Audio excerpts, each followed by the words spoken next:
Hello, everybody. My name is Bobby Sura. I'm a clinical psychologist and director at Solihull Wellbeing Clinic. I'd like to welcome you all to this live stream today, and we're going to be joined by Pooja Bhandari Lamba, who is a yoga teacher based in Atlanta, the USA. So while we're just waiting for Pooja to join, I thought, I would show you our website, and you can see that we have a whole host of services, and it will pan through. We're based here in Hall Green in Birmingham, and for several months now, through the lockdown period and beyond, we've been running a number of free wellbeing sessions. One of them has been a yoga and breathwork session, which Pooja very kindly has offered her time freely to join, to lead those sessions. And I'm hoping that it has helped many hundreds of people over the last few months. So I'm going to today be asking Pooja about yoga, about what led her to it, and all sorts of questions about her practice, her training, and the effects and impact of yoga in her life, and hopefully in the lives of those people who join her on those sessions. So without further ado, I'm going to ask Pooja to join us. So give me 1 second as I negotiate this. Oh, there she is. There's Pooja. Hi, Pooja. Can you hear me? I can hear you. Lovely, lovely. Good to see you, Pooja. I know you were rushing back in time for the interview today, or this talk, really, I should call it today. But thank you for making it. So, Pooja, let's go straight into it. I wanted to ask you a little bit about what led you to yoga. What was it that led you to train in this modality? Can you say a bit about that? Sure. Actually, I was exposed to yoga as a name throughout my life. Having culture that comes from the East, been exposed to the name. But after college, I actually had in our spiritual center, there was free yoga classes that was taught by somebody. And so after I graduated college, I would attend those once in a while. And I never really got too into it until life kind of led me to some difficult personal circumstances. And I lived in downtown Chicago at the time, and I lived like not even a block away from a amazing yoga studio, and I'd always wanted to go. And then a friend and she looked up, there was a free meditation class. So we decided to go. Mm. And that led me to really enjoy the studio and then go take a class there and then eventually become a member there. And as I mentioned, I was going through a lot of personal difficulties and my social life, and I actually dealt with a lot of mental health, depression, was really not at the peak, and I was kind of limited and not allowed to have a lot of friends, and Mhm. so I used yoga as a place when I would go for classes. I'd connect with the teachers. It was like my social interaction. It really helped with my just becoming who I was, Mhm. and I became more happier again and connected. And then one of my teachers was doing the yoga teacher training, and I really admired her, and I used to take her classes a lot. And the price obviously scared me in the beginning, but then I managed to just join. And the way things work out, that time period, it really brought yoga into my life, which actually helped me in a lot of ways out of a lot of my mental health issues. Um, and then I know later on in life, I just got to get more deeper into my practice with yoga. That's fantastic, Pooja.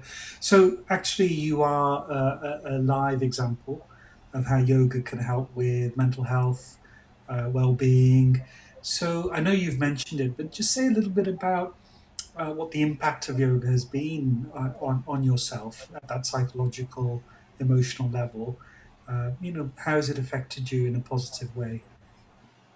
Yeah, so originally, like I mentioned, it was more of like this social place that I could go, but I Mm. didn't have to be social. I didn't have to talk, but you're in sync with other people in a class, and you're kind of like, I know in child psychology and stuff, they call just like you're playing side by side. So it was like kind of like you're doing your practice side by side with other people, even though you may not be speaking to one another. It's that collective feeling, the Yes. feeling that you are with one another. So like even through Zoom, it's been hard that we don't see people, but we feel the energy that when you are still doing something collectively with others. So Mm. that was the first thing that I would say was very, very beneficial for me on my mental state was that social impact. That kind Um, of group membership, a sort of sense of yeah, belonging, but not no pressure to have to converse or present yourself in any way. Uh, absolutely. Because at that time, I was going through so much depression, anxiety. It's like even if I had to have a conversation with someone, um, I would I would freeze or I would start tearing up. And so this was like perfect for me in helping me through that mental health state. And then later on, yoga is not just asana, and I got to learn that, and that was where I think it helped me even more with mm, my mental state because it was like the little things that we hear to help with depression, like, I wasn't bathing every day. mm, And so the cleanliness aspects, the organizational aspects, all these parts of yoga, I was able to focus in on and feel like, okay, I could make small steps. I didn't have to be doing an amazing back bend or, you know, these mm. difficult asana postures, but I could implement it in my daily life. And that's, I felt like helped me through my own mental health growth. But I have my dips up and down, and I won't say I'm like out of it completely. So it's just something that I always know that I can come back to. It's a tool. It's a Yeah, tool in my toolbox. yeah. So, such an interesting thing you've said that when people think of yoga, they do think about the asanas, the postures, the downward, what was it, down dog or what? Downward dog. Yeah. Oh, yeah, I've done a little bit with you and also at a local gym here. So it's more than the asanas, right? Because it's actually a whole philosophy, isn't it? Yoga of life. I mean, it's got quite spiritual roots. Yes. I mean, did you? I know that the yoga sessions you run, they're not part of a spiritual movement, or they're just a one-to-one offering for people in the community. But just to say a little bit about the spiritual aspect of it, do you have to be spiritual to do yoga, to benefit from yoga? You don't have to be spiritual, but it's like if you're surrounded by trees and you take a walk, you're still going to get fresh air. So you're still going to get the benefits, whether you're spiritual or not. Mm, Um, it's just if you are spiritual, you're able to delve into it a little more deeper. Like you're mm, able to bring that perspective that, hey, this is very spiritual. And you start to make the connections. mm, But you don't have to be spiritual. I mean, that was one of the first things during my yoga teacher training. They were like, this doesn't belong to any spiritual way. And my teacher was very direct. Like, I wasn't spiritual actually until I got into yoga. yeah, So it's just a natural byproduct. sure. Um, because when you go further than just the asana, there is like you said, there's a lot of roots and history to it. And Mm, if you want to think of it as an exercise, that's okay too. It's mhm, it's that every individual has their own way of looking at it and where they are in their own life journey. mm. But I've just found that, like I said in the beginning, I went for it as a exercise, and I felt like, hey, I'm doing some exercise. But later on, it just became a little bit more deeper than that. Yeah. So So, in psychological circles, being a psychologist, sometimes we think about the integration of body and mind and how body can affect mind and mind can affect the body. But actually, if we bring heart and spirituality into the equation as well, you know, how we define spirituality uh, really kind of colors this kind of conversation, right? It doesn't mean what everybody may necessarily take it to mean. I suppose for me, just your sense of harmony within yourself, your felt sense of oneness with you, with people around you, with the world around you. Now, people talk about it in so many different ways, but I suppose yoga is that union and that coming together. So I guess psychologically, it will help people to integrate their thoughts, their feelings, their behaviors, to improve relationships in some way, to your presence with other individuals. Am I right? I mean, is yoga good Absolutely. I for? mean, yoga itself, yoga means union. Yes. So, so you hit it on the spot where it is a union, and it is a union of everything around. So you find that union. So it's got a very spiritual, just a depth to just the name. Hmm. So it is that union, and you're finding that union, like you said, it may be originally with just the breath and the body, Hmm. and then slowly you start to bring your thoughts, and then we can bring other perspectives, and it's a slow process because nothing can be done overnight. Yeah. So Yeah. yeah. I often talk, not as yoga because I don't deliver yoga, but when I'm talking with clients that I see, we do a lot of breath work actually in different ways, whether it's mindfulness based practice or just relaxation and breathing exercises. And I often say that wherever you are, your breath is with you.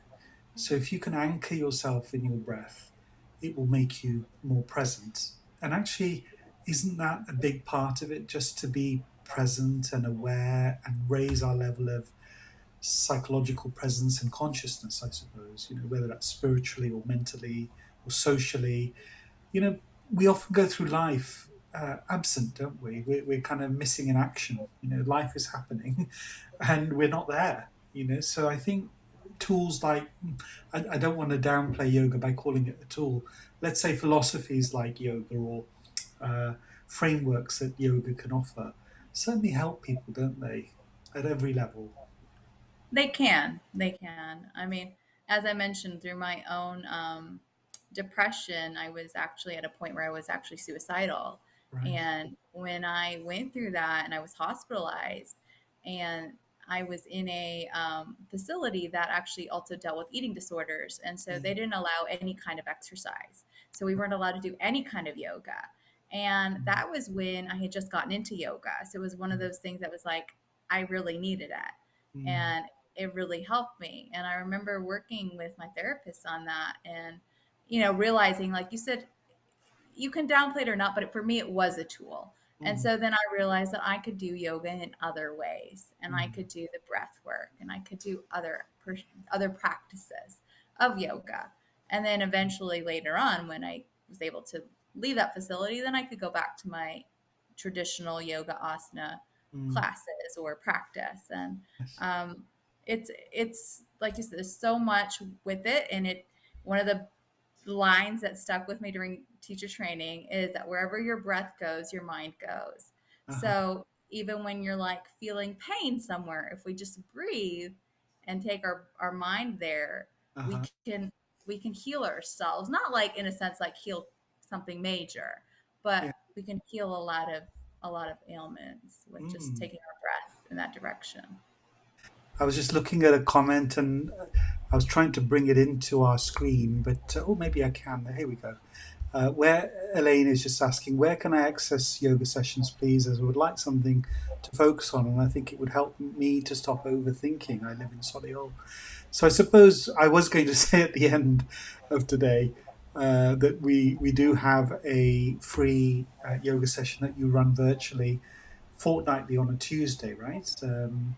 And I think the next one is the 17th of August. So Yes. Elaine is very welcome to join. Just I can probably send you a message, Elaine, in a few moments before we end, with a link for you to join. It's a Zoom-based session, and Pooja is always online to do that.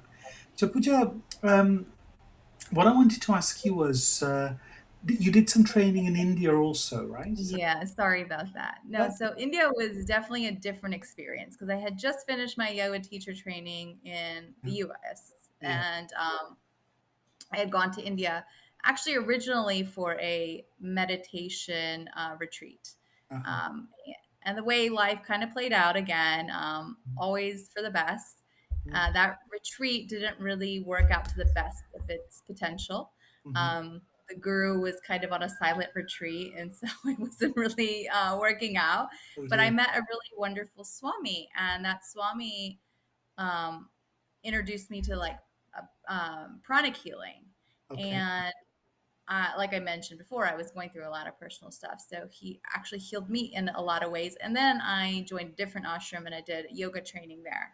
Right. So that ashram was different. The facilities are very different. It was in Rishikesh, which is like Yoga Central. Um, and I actually got to go for the yoga international yoga conference. Mhm. And it was amazing to see all different paths of life, all different classes, everything of that sort. But then when I indulge into the more Eastern yoga Yeah. practice, asana practice, it's very, it has a lot more regiment to it. And they're very much more focused on downward dog needs to be a certain way. And, in the Western practice, we learn more of that listen to your body. And we allow for the opening. We allow for things to come and progress Mm. slowly. Mm. And I learned that there was just that cultural difference. And like, you must wake up early in the morning to do Surya Namaskar. And I learned that that was because it gets hot there. So if Yeah. you want to do yoga, you really need to do it early in the morning. So it's like the weather, the culture, the circumstances. Whereas Yeah. here we've got air conditioned and different climates that we Yeah. can we can do our practices and we can enjoy the luxuries Yes. of our practices at different times. Um, they open up and do the neti pot, their nasal rinse Okay. before we do pranic healing, any kind of pranic breath work. And I learned it was because it helps open up and allows you to take in more breath. So Uh-huh. there were purposes, and I got to learn those purposes. But bringing it back to the West, our lifestyle's different. Yeah. Um, so we have to just be more cognizant of where people's backgrounds are from and allowing them to gain whatever they need in whatever circumstance it is. So Well, you've got to make it accessible, don't you? And it's no good going in at a, I don't know, at that level if people will be put off or it doesn't meet their lifestyle needs, right? So that sort of compromise and adjustment is good. And I suppose once people get into it, like they can go deeper and do other aspects of yoga.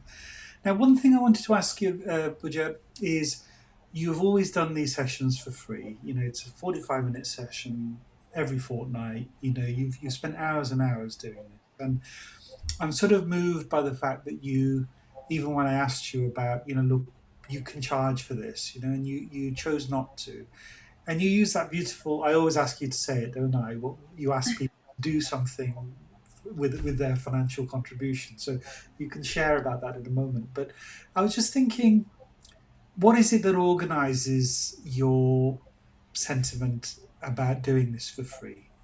I think there's something behind that. There's some philosophy or outlook. well, there is a exchange of energy. So yoga teachers don't specifically like it that things are for free, Yeah, because a lot of yoga teachers are trying to make a living. yeah, And I respect that and I support that completely. And, it is hard to make a living as a yoga teacher.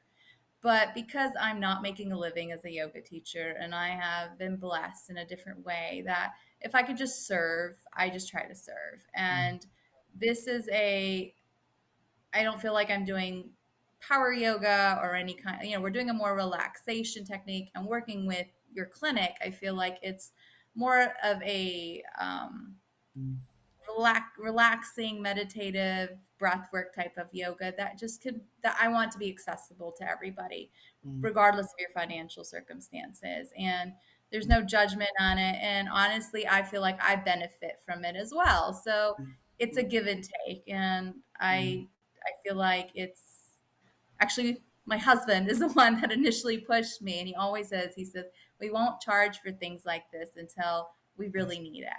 So yeah, I'm not in a financial position that I absolutely need that mm, contribution. And if I ever did, I'm sure, all the community that I've served or in other ways, it'll come back to us. sure. So I just have that philosophy that whatever I need will come and whatever I can give, I need to give. So that's And there are people, who may not otherwise be able to access classes like this, especially in the period of the pandemic, because businesses were, not everybody is that privileged. And I'm sure we get lots of people from all sorts of backgrounds and walks of life in the sessions, but I think it's good to give back something, given I personally feel we've gained so much and received so much from the people around us, and the world around us. So when we can, I think we should. And so, what is it that you say? You ask people to put money in a pot. Yeah, go on. Yeah, it's just like I said, it's an exchange of energy. So, Yeah, in the karmic cycle and things of that nature, um, I think I've mentioned it in sessions before too. I also do Reiki, and my husband's actually studied astrology. So, we've got this sense of energy, and so there's always an exchange of energy. So, if I do something and you benefit from it, or you do something and someone else benefits from it, we don't want to be karmically indebted to anyone. okay. And because then that karma builds up and you'll owe someone something. And I don't want that, Yeah, that debt. So I just always ask that if you can, whatever you find the worth of the class to be, just keep it in a piggy bank, a little jar, whatever you can do. yeah, But try to assess the worth of it immediately, because what happens over time is we start to downplay the worth of anything. yeah, So take the worth, put it away, and then after a few sessions or however much time passes, that you're ready to use that money to just go and help someone in any kind of need or not need. Go buy your neighbor groceries, help buy someone coffee, yeah. whatever way you feel fit. But I just ask that that money not, or that monetary value not be used Mm, for any charity that you already donate to. sure. Not like, just don't make a donation to something, because that is good. It's all good. I support that 100%. But for me, I feel like that came about when I was meditating, actually, I think back in February.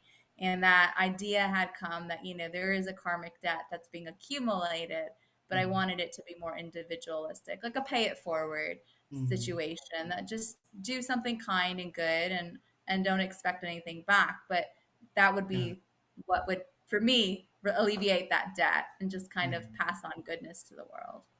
And it's lovely. It's not quite a random act of kindness. It's more of a planned act of kindness. But it's good to receive with one hand and give with another. I mean, I often use an example, Pooja, of how when we take fruit from a tree and we share it with others, we cannot claim that we have, really donated anything. We've taken with one hand and given with another. Yes.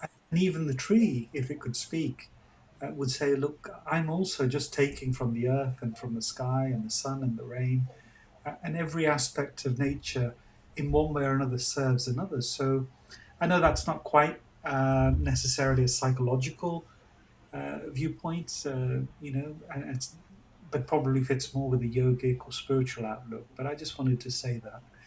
And one thing, Puja, is that I mean, I don't imagine that people would feel nervous or anxious about joining a virtual session unless there are issues with computer literacy and so on. But if anybody were a little bit hesitant, they'd like to give it a go, but they're not quite sure. Is there anything that you would say to them as an encouragement to give it a try? Um, I I guess my words of encouragement would be, you don't have to give this class a try. You can give any class a try. But if you do choose to give this class a try, you can even put it on in the background. I know I've gotten some feedback that, hey, I'm at work or this is happening. I think that when the right time comes, it will come into your life, whatever that may be. But I'm in these classes specifically, I do actually meditate on them and try to put the sequence together according to um, who I think may be joining. So if I do get any feedback of who's joining and what's happening, so I know that if I find out that a lot of people are joining from work, or um, they're just putting it on before they go to sleep, or we are working in different time frames, so whatever is going on, I would gear my class a little bit towards that. And we do usually do, like you said, Dr. Bobby, that we do some breath work, and then we do some yoga asana. And I know like a couple people do have some physical limitations, or mm, specifically my mom joins and she's on oxygen. So yeah, um, we try to cater different movements, but if you're not able to do it, you just enjoy that music in the background, or um, mhm, go back to the breath work. And then we try to incorporate movement and meditation. So at least you can yeah, focus on that meditative side if you can't do the movement. So if you're at work, maybe the meditation side would help, or mm, maybe just enjoying the music. But yeah, there might be something that could help, yeah, especially if you're dealing with psychological, any kind mm, of psychological issues. I do try to gear that, since I've gone through a lot myself. mm, And then I've gone through a lot of health perspectives as well. So mhm, I, I just try. There's one positive thing we learn from yoga is that sometimes teachers always say it's a blessing to be injured, or a blessing to have a health problem, because we right, can remember how, or we can think about how a student may feel when they have this injury. So mm, one of the teachers that I really admire, that I had trained with, she had a frozen shoulder, and she was blogging and writing about it, that it was so helpful that actually it became a positivity, because then she could gear her classes and movements to help people that may have had this kind of yeah, injury. yeah, So sometimes everything's a blessing. It's just how we mm, change your perspective to yeah. follow that. And we haven't really touched on the physical health benefits, but there's a lot of research, isn't there, that yoga can help reduce blood pressure, can help with sort of skin blemishes and difficulties, with diabetes, with all sorts of, obviously heart-related issues. I mean, I was speaking to somebody and they felt it was a very good regime as part of their cancer treatment as well. So I think we've got to remember that yoga is something that's been around for thousands of years, and something that's been around that long. I mean, we have something that's a couple of hundred years old and we think it's an antique and it's invaluable. And here is something that is literally thousands of years old. It must have some merit. And I think, I wouldn't buy into all of the claims, until there's sort of more scientific research, but more and more of that's growing, isn't it, Pooja? There are known health and psychosocial benefits of yoga. So I'd encourage everybody to do it, really. In terms of the booking on, Pooja, I'm going to try and let's see if this works. Yeah, there we go. So this is our website, Pooja. You might not be able to see it, but it's the Solihull Wellbeing Clinic website. You can go on to that, and as I say, there's phone numbers and so on. And on the first page, very briefly, if I come up here, we've got a set of classes and groups.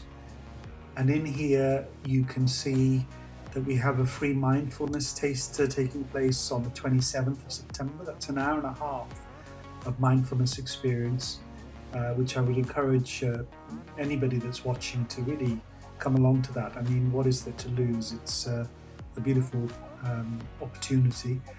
It is a window or a doorway into a mindfulness course, a mindfulness-based stress reduction course, which is a paid course, but you don't have to, there's no obligation for you to continue.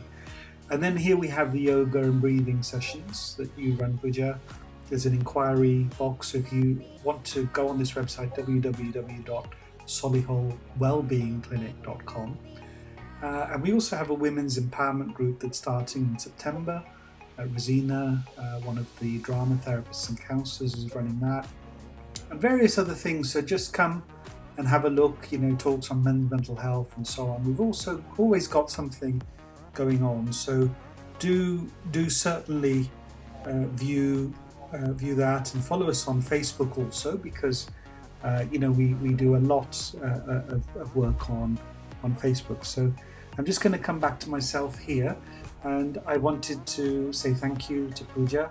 Thank you to all of the